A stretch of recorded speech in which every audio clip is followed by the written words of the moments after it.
Video பார்க்குற எல்லாருக்குமே வணக்கம். சேனல் சப்ஸ்கிரைப் பண்ணிவிட்டு பக்கத்தில் உள்ள பெல் ஐக்கான் ப்ரெஸ் பண்ணிங்கன்னா நான் புது வீடியோ போடும்போது உங்களுக்கு நோட்டிஃபிகேஷன் வரும். முருங்கைக்கீரை போட்டு ஒரு பருப்பு குழம்பு, நல்ல ஃப்ரெஷ்ஷான மணத்தக்காளி காய் போட்டு தண்ணியாக ஒரு காரக்குழம்பு, இந்த ரெண்டும் தான் நம்ம இன்றைக்கி செய்து பார்க்க போகிறோம். அரை கப் அளவுக்கு துவரம்பருப்பு, 120 ml. பருப்பை கழுவிட்டு ஒரு 1.5-2 கப் அளவுக்கு தண்ணி சேர்த்துட்டு ஒரு 1/4 டீஸ்பூன் அளவு மஞ்சத்தூளும் 1 டீஸ்பூன் அளவுக்கு எண்ணெயும் சேர்த்துட்டு குக்கரில் வேக விடலாம். அடுப்பை மீடியம் ஃப்ளேமில் வச்சுட்டு ஒரு 5-6 விசில் வச்சுட்டு அடுப்பை ஆஃப் பண்ணிடலாம். பருப்பு 3/4 அளவு வெந்தாலே போதும். ஒரு சின்ன நெல்லிக்காய் அளவுக்கு புளி, இதை தண்ணியில் ஊற வச்சு நல்லா கரைச்சி எடுத்துக்கணும். 1 டேபிள் ஸ்பூன் அளவுக்கு தேங்காய், 1/4 ஸ்பூன் சீரகம், இதை மிக்சியில் நல்லா நைஸாக அரைச்சி எடுத்துக்கணும். பருப்பு இந்த மாதிரி வெந்தாலே போதும். 1 கப் அளவுக்கு முருங்கைக்கீரை நல்லா க்ளீன் பண்ணி கழுவி எடுத்திருக்கேன். அதை இப்போ பருப்போடு சேர்த்துடலாம். சின்னதாக ஒரு தக்காளி, ஒரு 10 இல்லை 12 சின்ன வெங்காயம், தேங்காயும் சீரகமும் அரைச்சி எடுத்தது,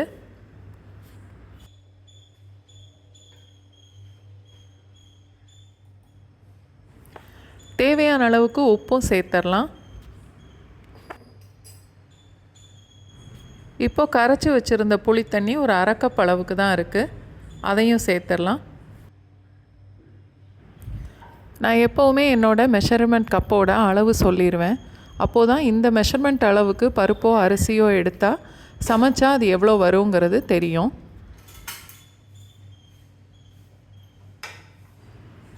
கலந்து பார்த்துட்டு கெட்டியாக இருக்கிற மாதிரி இருந்தால் இன்னும் கூட ஒரு அரை கப் அளவுக்கு தண்ணி சேர்த்துக்கலாம்.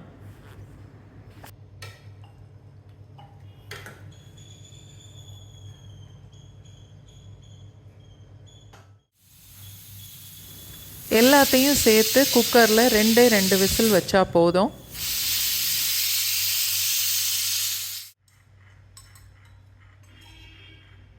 தாளிக்கிறதுக்கு ஒரு 2 டீஸ்பூன் அளவுக்கு எண்ணெய்,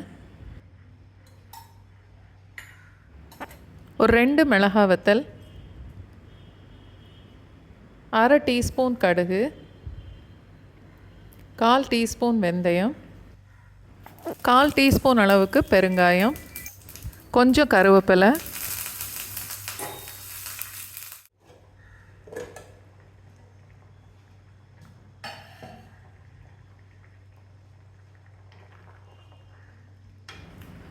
பருப்பு, கீரை, தக்காளி, வெங்காயம் எல்லாமே வெந்துருச்சு.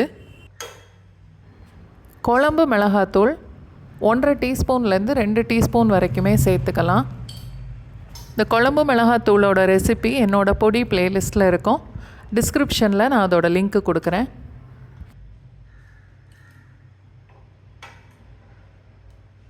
இப்போ தாளித்ததை எடுத்து நம்ம இந்த பருப்பு குழம்போடு சேர்த்துடலாம். நல்லா கலந்துட்டு 1 நிமிஷம் வரைக்கும் கொதிக்க வச்சா போதும். முருங்கைக்கீரை பருப்பு குழம்பு இப்போது ரெடி ஆயிருச்சு.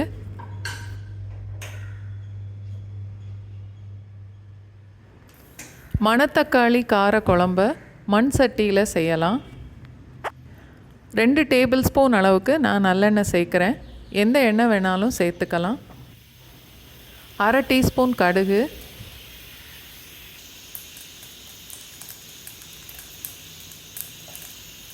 ஒரு 1/4 டீஸ்பூன் அளவுக்கு வெந்தயம் தாளிச்சிட்டு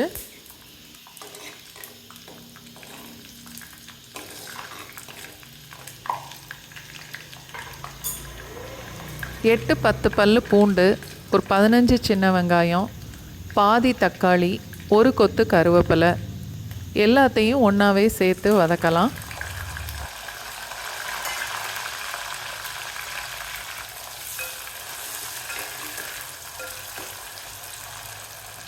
அடுப்பு மீடியம் ஃப்ளேமில் வச்சுட்டு ஒரு 2 நிமிஷம் வதக்கினா போதும்.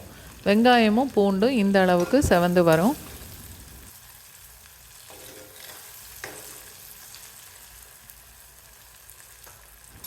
கால் கப் அளவுக்கு ஃப்ரெஷ்ஷான மணத்தக்காளி காய் நல்லா கழுவிட்டு இப்போ அதையும் எண்ணெயில் சேர்த்து வதக்கலாம்.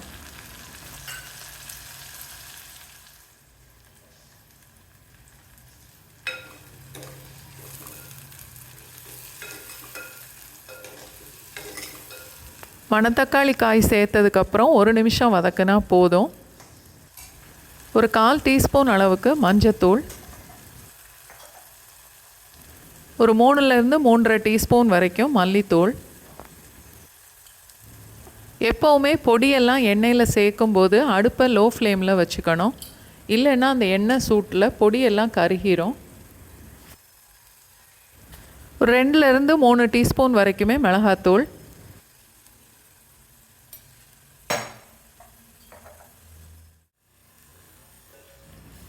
பொடியெல்லாம் எண்ணெயோடு சேர்த்து ஒரு 30-40 செகண்ட்ஸ் வதக்கினா போதும்.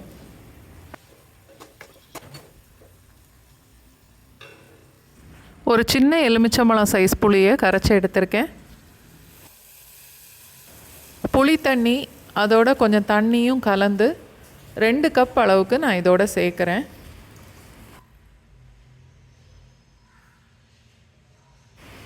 தேவையான அளவுக்கு உப்பும் சேர்த்துடலாம்.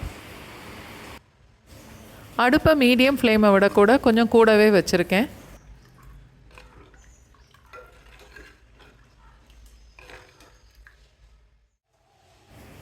இந்த மாதிரி குழம்பு நல்லா கொதிக்கும் போது மூடி போட்டுட்டு அடுப்பை மறுபடியும் லோ ஃப்ளேமில் மாற்றிடலாம்.